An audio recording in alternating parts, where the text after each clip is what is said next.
So we've talked about these rolling in the depth all month long.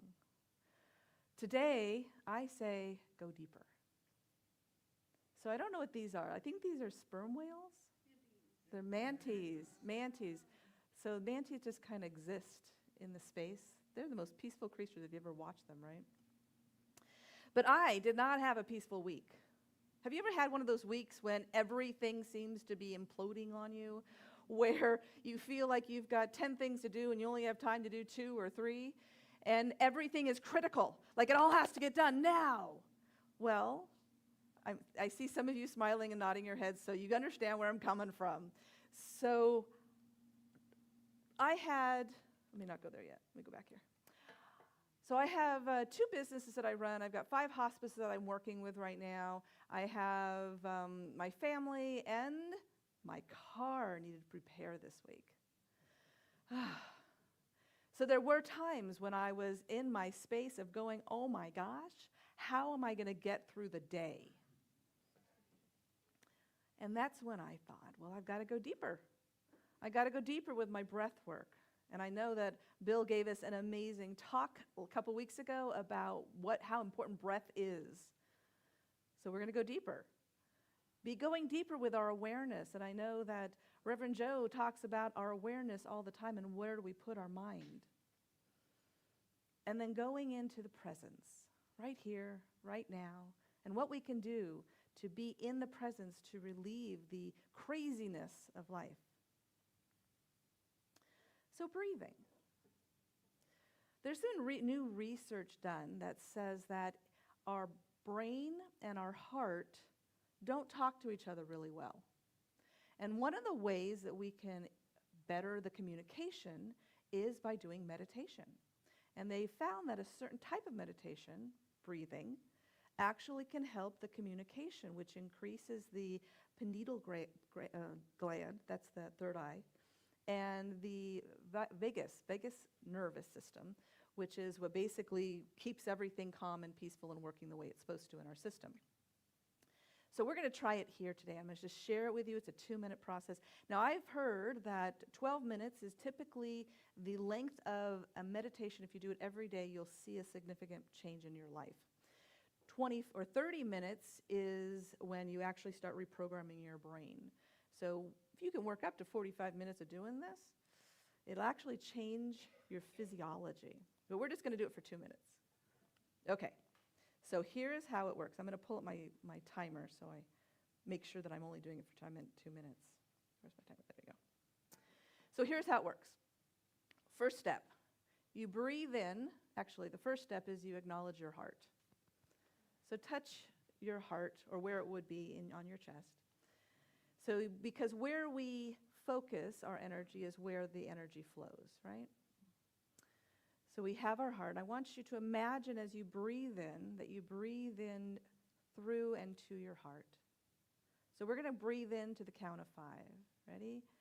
1, 2, 3, 4, 5. Now exhale to the count of 7. 1, 2, 3, 4, 5, 6, 7. So we're going to do this for 30 seconds. Breathe in, 2, 3, 4, 5. Out, 2, 3, 4, 5, 6, 7. In, 2, 3, 4, 5. Out, 2, 3, 4, 5, 6, 7. In, 2, 3, 4, 5. Out, 2, 3, 4, 5, 6, 7. Now we're going to change it up a little bit. We're going to put our hand on our head. This is to connect to the brain. So instead of just coming in and out of our heart, we're going to come in through the brain, or in through the heart to the brain, and then out from the brain through the heart. Same count. Ready? 1, 2, 3, 4, 5. Out through the brain to the heart. 2, 3, 4, 5, 6, 7. In, 1, 2, 3, 4, 5. Out, 2, 3, 4, 5, 6, 7. In, 2, 3, 4, 5. Out, 2, 3, 4, 5, 6, 7. In, 2, 3, 4, 5. Out, 2, 3, 4, 5, 6, 7. How does that feel? And that was just 2 minutes. Can you imagine doing that for 12 minutes or half an hour? It just calms us. It connects us. And it allows us to let our body do what it needs to do to heal and to keep us calm. Brene Brown says, stillness is not about focusing on nothingness. It's about creating an emotional clearing to allow ourselves to feel, think, dream, and question. That's why we want to meditate. That's why we want to calm ourselves, so that we have room to hear and to feel and to think and to connect with our source. Ernest Holmes says, peace comes from the absence of fear, from the consciousness of trust, from a deep underlying faith in the absolute goodness and mercy, the final integrity of the universe in which we live, and of every cause to which we give our thought, our time, and our attention. So along with having that peace, where are we putting our attention? So, like I said, I had a crazy week. And I realized that my body was shutting down, that I was in a state of fear because I wasn't going to get all these things done that I needed to get done. And so what happens when our body goes into fear is we literally close our energy off and we hold it in tight because we're keeping ourselves safe. How effective is that? It's not very effective. So I consciously started to breathe to open myself up, to allow my consciousness to, or my thoughts or my energy to open so that I could be open to possibilities. And that's really good, and it works sometimes. But aren't those times when breathing just doesn't seem to work, and I'm still anxious, and I still have to go pick up my car, and I still need to go see patients, and I still need to make sure these things are happening? So we have other tools. So I have two girlfriends that we're prayer partners, and we connect with each other all the time via this text chain that we've created for celebration as well as for support. So I reach out because I'm sitting in my car, just picked it up, thank goodness it's working, and now I'm still feeling the anxiety, the tightness in my chest. I'm having a hard time breathing. So I texted them, remind me that life doesn't need to be stressful, one moment at a time. This is me talking myself down, right? One step at a time, one thing at a time. Feels like I got 10 things to do and only time for 5. So the first response I get back is, it is done as you believe. I went, okay, that is a true statement. I know that. So what am I believing in this moment? When you get under pressure, what are the thoughts that you think? What are you believing maybe you say things like, I don't have enough time. I can't do it all. Everybody's counting on me. Any of those thoughts sound familiar? I've got enough. Yeah. So what am I thinking? And then she says, you create your conditions through your consciousness. Okay. But that's kind of a tricky one. So let's talk a little bit about consciousness. So we know that, and I know that Reverend Joe talks about this a lot, that consciousness is what we believe to be the truth. It's where our thought process, our mindset, our belief system, our faith, our knowingness kind of hangs out. But if I don't consciously make the time and energy to put stuff in that consciousness, to believe the things that I want to believe, like God is in everything, the flow of the energy is divine, that I am a perfect expression of God, if I don't take the time to believe that, then I'm subject to what we call race consciousness, what Ernest Holmes calls race consciousness. I call it the human consciousness. And basically, those are all the thoughts that are being thunk throughout the world, throughout the ages. So in the time of history, and all of the people that have ever existed are thinking into this consciousness. If I'm not aware of what's going on, I'm just going to go, okay, and it starts downloading. And what are a lot of people dealing with right now? Do people deal with fear a lot? Like, that's like prominent here. And so if I'm not paying attention, then I'm just going to let that fear just download. Okay, so going back to what I got from my prayer partner, our situation or conditions are created by consciousness. So I want to make sure that I'm putting my stuff into the consciousness that I'm thinking. Does that make sense? So my response was, yes, right. Thank you for the reminder. And then she texts me, I am God in expression, and there is more than enough time to get everything I have to get done. And what that did is it reminded me that truly I am not in charge here. I really just need to surrender, because I can only do what I can do. I can truly only take one step at a time. I can truly only do one thing at a time. There's this myth of multitasking. It's not true. Not even the computers truly do two things at the same time. They just do things so quickly that it looks like two things at the same time. But it can only do one thing. I can only do one thing. So I'm right. I'm going to lean into faith. I'm going to know that all that needs to get done today is done, and all that did get done can be done another time or by somebody else. So I'm feeling much calmer now and much better. And so the other prayer partner chimes in and says, consider it is the resistance to everything that needs to be done that causes the stress. See what happens if you can let go of the resistance. I'm like, wow, well, that's a whole different way of looking at it. So maybe the anxiety and the frustration and the overwhelm's coming because I'm resisting to all of the things that need to get done versus just allowing them to be. Different way of looking at it. So I suppose part of the stress are things that I have no control over, which of course at that moment brought the serenity prayer to mind, which is, you guys know the serenity prayer, right? Help me with it.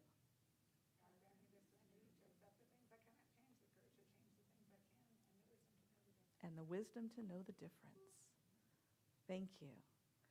And so remembering that allowed me to release all of those things that are not necessarily the important, even though they felt urgent. Release it and surrender it to God. And not that I stopped and went and watched television. I'm not saying that. I got up and I have my car and I drove to my patients, and then I went and did the paperwork I needed to do, and then I sat and worked on my sermon, and I just did what I had to do in front of me, and I surrendered the rest. Now I have stuff to do on Monday, but that's okay. I'll get to it on Monday, not right now. So, Eckhart Tolle, I know I mispronounced that word, says, thank you, Eckhart Tolle, says the primary cause of unhappiness is never the situation, but the thought about it. So things happen. Life happens. Happens all around us, happens all the time, happens to people over there and people over there. But it doesn't mean anything until I put a meaning to it. So it's a choice. So I can either make it a, oh my God, or I can go, oh my God. That's my choice. You probably have heard this story. I'm going to share it anyway because I thought it was relevant. So there's a science teacher, and he's standing in front of his class, and he pulls out a jar. And in that jar, he puts big rocks into the jar. And he says to the students, is the jar full? And they all go, oh yeah, the jar is full. He says. And then he takes pebbles, and he pours the pebbles into the jar, and it fills in between all of the big rocks. And he says, is the jar full now? And they all go, oh, yeah, the jar is full now. He says. So then he takes sand, and he pours the sand into the jar, and it fills in between all the pebbles and the big rocks. And there you are. And he goes, is the jar full now? And of course they're like, well, yeah, now it's really full. Absolutely, it's full. So he takes a glass of water, and he pours water into it, and the water, of course, fills in where the sand isn't, and where the pebbles aren't, and where the rocks aren't. So what's the point of the story?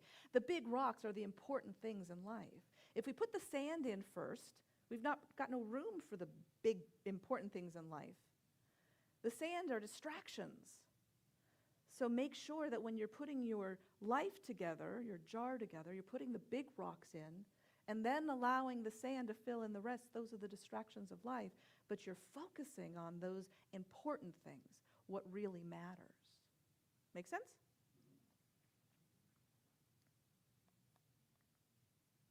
So I want you to ask yourself, because as you nodded earlier, we've all had the weeks where our hair is on fire, right? So what is your inner voice saying to you when the pressure is on? What are some of the things? Can anybody thinking right now? What are the things that your brain says to you? I can't do it. Say it again. You'll never make it. Why me? You're doing it wrong. So these are not enlightening or inspirational things that we're saying to ourselves, is it? So be aware, because that is not the truth, right? The truth is we can lean into faith and change some of those thoughts around. So what are you resisting in this moment? And what can you do to lean into faith versus leaning into fear? And I would actually say that we typically do lean into faith, but what is our faith in? And we call it worry, when your faith is in something bad is going to happen. And so if we're worrying, yeah, lots of faith going on here, but not necessarily in the direction we want it to go in. We would rather have that faith go into things are going to work out great. I'm going to make it. I'm doing it right. No matter how I do it, it's God's way, so we're going to make it happen. There's a million ways to make this work. What's a possible solution right here and right now? And what are you trying to control that is not yours to control? That's a good one, because I think that one creates more stress than any of the other ones. So just take a few moments. Think about it. When you're having one of those moments or those days or those weeks, what are you saying to yourself? What are you giving your faith to? And what are you thinking you're in control of that you're not? The best way to find yourself is losing yourself in the service of others. So the same week, actually the patient that I was going to see after I had this text conversation with my prayer partners, he's a Parkinson's patient. He lives in a group home.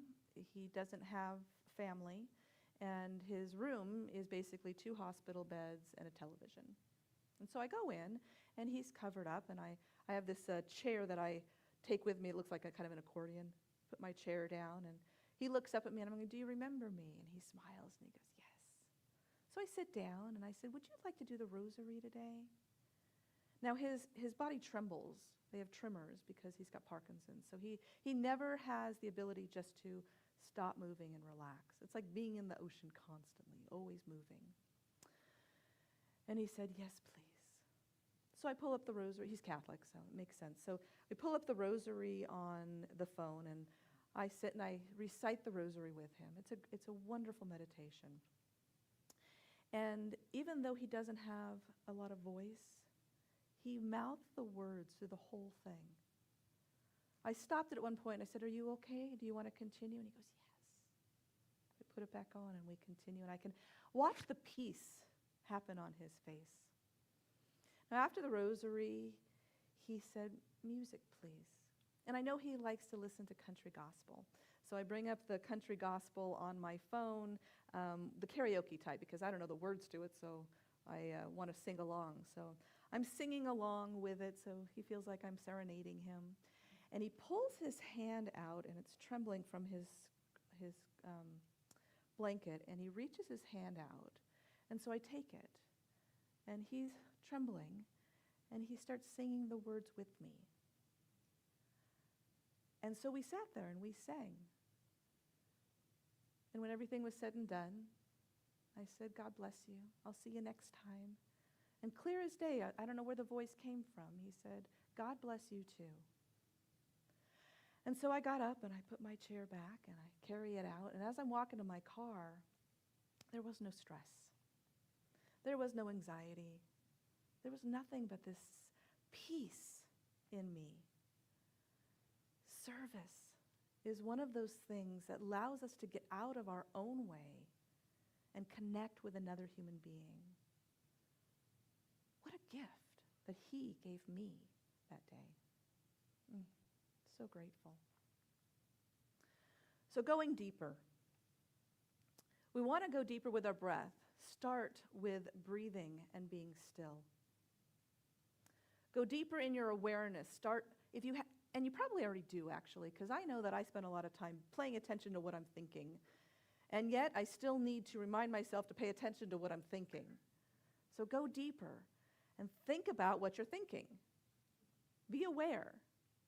And then remember to go deeper with your presence. Being with him, with this patient, and just sitting with him. I wasn't thinking about breakfast. I wasn't thinking about my car. I wasn't thinking about all the other things I had to get done. I was here in this moment with him. Who could you do that for? To give and to receive. So here's your homework. You ready? What's one practice that you will return to this week? We've all have practices. This is not your first rodeo, I'm sure. So what can we go back to practicing that worked? What's one thought that needs to be replaced with true? We'll never make it. We will make it. We can do this. And who or what can I be present with in service? Who or what can I be present with in service? You know, Reverend Joe and I were talking, because I went and visited him on Thursday, doesn't matter. And we were talking, and he said, you know, we both do these sermons and these Sunday talks. And we do these Sunday talks, and it's about inspiring and sharing information, all of this. And he says, but I forget sometimes because I want to teach. And I'm like, that is one of the minister's flaws, is we always want to teach. Let me teach you the way to make your life better. I want to give. But this is not the place to teach. You know where the place to teach is? In classes. And so I encourage you all to take classes. Now, we want to start offering more classes. Of course, they'll probably be hybrids or on Zoom. But we need to know what it is that you would like to take classes on. So we're talking about starting off with a meditation and prayer class, and then doing a whole docket this next coming year. But we need to know what you want. And so please email us, talk to us, let us know what is it, your kind of classes that you would like to see us do. Because that's where we come together as a community. That's where we learn. That's where we grow. And that's what we want to do, right? Another thing is practitioners. So I have my two prayer partners. They act as practitioners for me. They're both ministers. We can all switch in and out of, oh my God, I'm in crisis mode, and we can switch into, how do I help you? What questions can I ask to guide you to another place? But not everybody has that. Are you aware that we have practitioners that are service to the center, that when you go into that crisis mode that you could reach out to? Did you know that? If you look around the room, the people with the purple stalls, we've got Stephanie, we've got Bill, we've got Sue, they're all here to be of service. So when you're going through the crazy week of, oh my God, how am I going to get through this? You have a resource that you can reach out to. Please, please let us serve you. That's one of the ways that we get our peace. So your asking helps us a lot. I have an affirmation for you. But before we do the affirmation, I'm going to do a prayer, and then we're going to do the affirmation. So if you'll take a deep breath in and release and relax, close your eyes or leave it open. I'm going to talk in first person because there is only one. Knowing that God is all there is, all knowing, all powerful, all present. Knowing that God is the source of all things. knowing that God is love and life and light and truth, that it is the designer, the creator, the created, and the creating, that there is only one, and that one is the universal energy that I call God. Knowing this is the truth, I know that I am of and from and in and as this universal energy that flows in and of and through me. It is who and what I am. This perfect expression, this beautiful expression, this experience of God. So knowing this is the truth, I know that I am in a perfect calm space, that as I come into my human experience, I remember the spirit, the soul that I am. That when life becomes too big, that I remember to breathe, remember to reach out to my sources, and remember to come into service. And in this, I am creating love and light and life in the world that I am in. And for this, I am so very grateful. Thank you, thank you, thank you. Knowing that CSL St. George continues to grow, to be of service, and to build community, connection, and collaboration. So very grateful. Thank you, thank you, thank you. I release my word to the law, knowing it is done, done, done. And together we affirm by saying, and so it is.